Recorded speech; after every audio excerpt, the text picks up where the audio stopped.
Hey everybody, it's Greg. After a long night of imaging with your Seestar, I'll bet a lot of you are looking for the file locations of all the images that you took.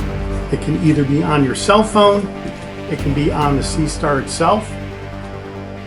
How do you know where to go look to find those images? And if you want to do some processing in third-party software like in Deep Sky Stacker, or to stack some of those videos that you took of the moon or the sun or maybe one of the planets, whatever, where do you go find those files? Well, this video is going to be exactly about that.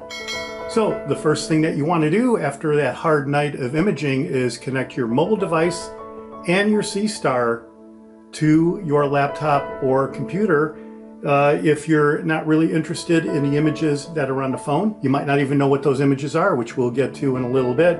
You might want to bypass connecting your phone and just connect your Seestar to your computer or a laptop. So here you can see on the screen here that the internal storage device that's shown right here is from my Galaxy S10 phone. Even though the Seestar is connected to another USB port on my laptop, it doesn't show up. And unfortunately, the reason for that is not only do you have to plug the Seestar in, but you have to turn it on. So we're going to go ahead and do that.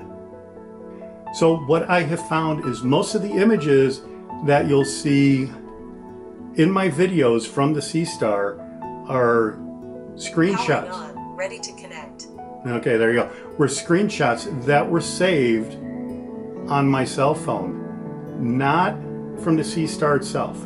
So, okay, so you see right here that the Seestar pops up from the USB connection after it turned on, and up over here you can see that my Galaxy S10 is shown as internal storage.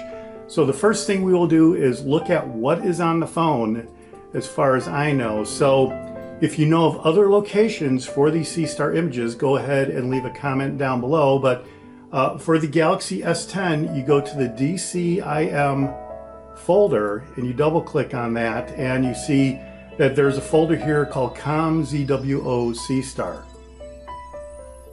And what you see here are all of the images from the last month or so since I've had the Seestar here. Let me go to larger, view large icons, and you can see what some of these images are. Star patterns. So here is the Lagoon Nebula. You can see that this was after 25-minute exposure. As you're imaging whatever object you're imaging, there's always an up arrow that's kind of pointed to the right as you're looking at it on the phone, and that will save a screenshot with the watermark, the Seestar S50 watermark, to your phone in this area here. And this is the area for my Galaxy S10. Different cell phones could have a different area that it gets saved, but it's going to be some area similar to that. So here you can see this is M8 after 25 minutes. This is M8 after 33 minutes, 34 minutes. And then here's a picture of the sun that I took a few days later. And let's see here if we page through some of these.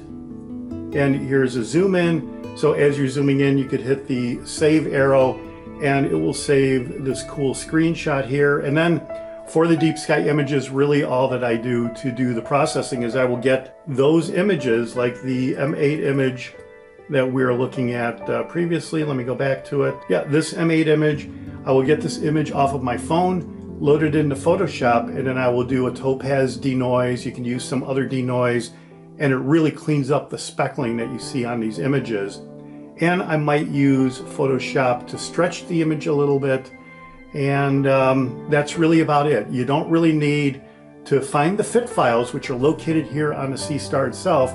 You don't need to find the fit files and stack the fit files for deep sky objects to be able to get halfway decent images. These screenshots right here turn out to be actually pretty good, and this is primarily what I have on a lot of my videos. So when you see the images without the watermark, it's because I've cropped around the upper and lower part of the image, and you just get the main nebulosity of the Lagoon Nebula here, and I'll show an example of that right here. So you just go to your cellular device, your mobile device, you find the images that you want to copy. Here's some images of the moon that I took last night. These are actually pretty good images, I think. And yeah, it looks a little bit out of focus, but it was zoomed with a digital zoom. So a digital zoom is always kind of funny. I guess this looks a little bit better, but this is where these images are with the watermark. So, all right, so the next location that you can find Seestar images is on the Seestar itself. And for that, you connect the Seestar to your laptop, as I said, and you turn the Seestar on. And then this window pops up here with My Works, is the folder where all the Seestar images are in. And so you can see here in this directory is a nice list of all of the objects that I have attempted to image with the Seestar S50, and it ranges from a comet from 2021, Pan-STARRS. That is still out there in the north. I've done the moon, July 17, 2024. That was yesterday. M4, which is pretty cool. So let's go to the M4 directory, and yeah, so that's M4. But this image isn't really as nice as we saw on the phone. So the one thing about these images here on the Seestar itself is what you'll find in the directory of the object. There's two directories per object. One is the name of the object, and then the other directory is with subs, and we will get to both of those. So let's go to M8 since we were looking at M8 earlier. And these are screenshots that are saved from the course of imaging. After the image session is over, these images will be saved, and then you see you have the FIT file, which is used in professional stacking software or serious stacking software like Deep Sky Stacker. PixInsight will also use FITs, and these are the raw images. The JPEGs are compressed images, and we have two different JPEG images here. One is a normal JPEG image, which you can see is 1080 by 1920, which is that is fine. But then this other one here, it's the same image, but it says it's thin, and this is 148 by 264. So generally what I do is I'll go into these directories and I will delete all these thin images. They're like thumbnails, I guess, is what they are. They're really not usable for processing after the fact. But here, I think what this was on my first attempt when I was finished stacking on my first attempt, and then here, this was a later attempt, quite a bit later, and you can see that it has quite a bit more information here. It looks really nice, I think. But it doesn't have the watermark. So if you want the watermark, as far as I know, you're going to have to go to the file location on your phone to find that file with the watermark. All right, so let's go over to the M8 subfolder, and you can see here that this is a list of all of the images, all the subs that you took last night, and these are all 10-second subs. So the name of these images are light, which is a light frame, M8, which is the object name, and then you've got 10 seconds, which is the exposure time of each individual frame, and then you have LP for light pollution filter. So what you have here on each of these images is the files, the FIT files, the JPEG, again, that we saw previously, and then the thin files. And what I do is I will go through and sort by size. And you can see all the real light images, the FIT files, the raw images are all 4 megs in size. So I will go down to the bottom here, and I will get all of these thin files, and I'm going to go ahead and delete them. So we had quite a few of the thin files. 205 10-second images is what that M8 image was. So we're going to go ahead and delete all these and leave the regular JPEG images. So in any event, however you want to copy all of these images to your computer, it's up to you to do that, but this is where they are. You can then easily stack the FITS files in either PixInsight or Deep Sky Stacker. Let's check out the lunar images that I took last night. So here you can see that if you sort by type, these were all of the videos that I took of the moon last night. So let's click on this and check out the video and see what that looks like. And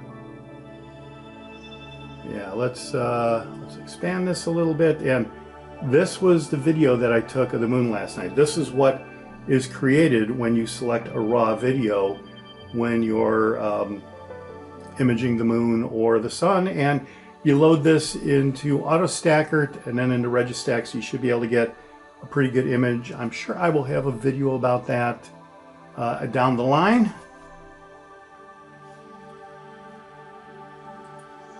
All right, so then we have these thin files again, and let's sort by size. So yeah, all these thin files, we can go ahead and get rid of all the thin files. Okay. So we didn't really take many screenshots that were actually saved on the Seestar. All the lunar images that I saved were saved on the phone here. So you got to really know about both areas to be able to get all the images that you took from the Seestar. So let's go over and check out some of the solar images that I took. Those are still here, and we will view those by, let's go to extra large icons so you can see what they are. So yeah, these are the thin JPEGs, and all right, so let's sort by type. Right, so we are going to get rid of all the JPEGs because they are all those thin files, which are super small and not really usable for really anything. And we are just saving the videos, which I saved AVIs and then I saved MP4s here. So let's check out the MP4, see what we have. That looks pretty good. We stack that in AutoStacker and then Registack, so you won't get really that great a detail on the surface, but you will get pretty good detail of the sunspots.